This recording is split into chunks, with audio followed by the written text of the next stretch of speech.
तो एक दिन ये आदमी इंटरनेट पर छिपा हुआ है, ज्योतिषी की तलाश कर रहा है रीडिंग के लिए। शायद उसे ऐसे ही चीजों में दिलचस्पी है। एक ज्योतिषी मिलता है, सोचता है वाह वह तो काफी अच्छी लग रही है, मैं उससे एक रीडिंग लेना चाहता हूं। तो वह उससे संपर्क करता है और वह एक सत्र बुक करने की कोशिश करता है।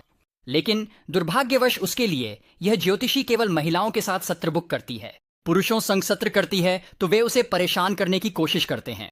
लेकिन यह आदमी हार मानने वाला नहीं है।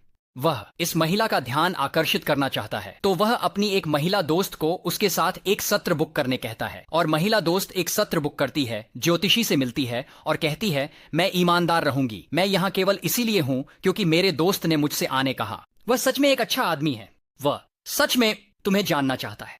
और इसलिए ज्योतिषी कहती है उफ ठीक है, मैं तुम्हारी दोस्त से मिल लूंगी।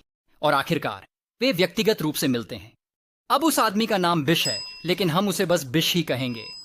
और ज्योतिषी का नाम सुल्तान है। तो बिश और सुल्तान मिलते हैं और वे सच में एक दूसरे के साथ अच्छा समय बिताते हैं। और वह अंत में उसे पसंद करने लगती है और अंततः वे डेटिंग करना शुरू कर देते हैं। और मिलने के कुछ महीनों के भीतर दोनों शादी करने का फैसला करते हैं। और अब तक सब कुछ बहुत अच्छा लग रहा है, जब तक यहां एक बात है, यह सब कजाकिस्तान में हो रहा है। और कजाकिस्तान में बिश कोई आम आदमी नहीं है। वो वहां वास्तव में एक बड़ा नाम है। उसने कई उच्च स्तरीय सरकारी पदों पर काम किया है।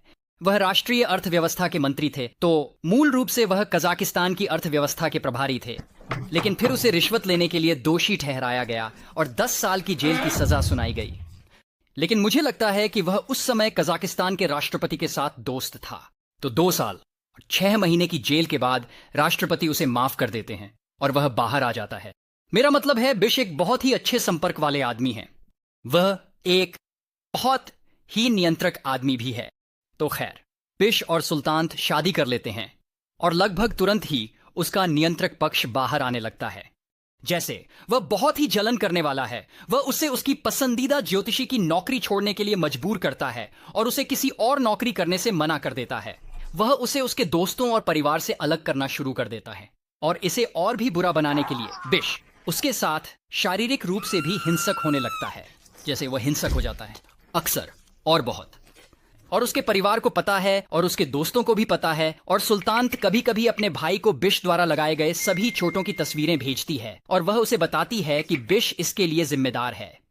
और अगर आप सोच रहे हैं ठीक है, तो सभी को पता है कि वह उसे पीट रहा है, तो कोई उसे पुलिस में क्यों नहीं रिपोर्ट करता?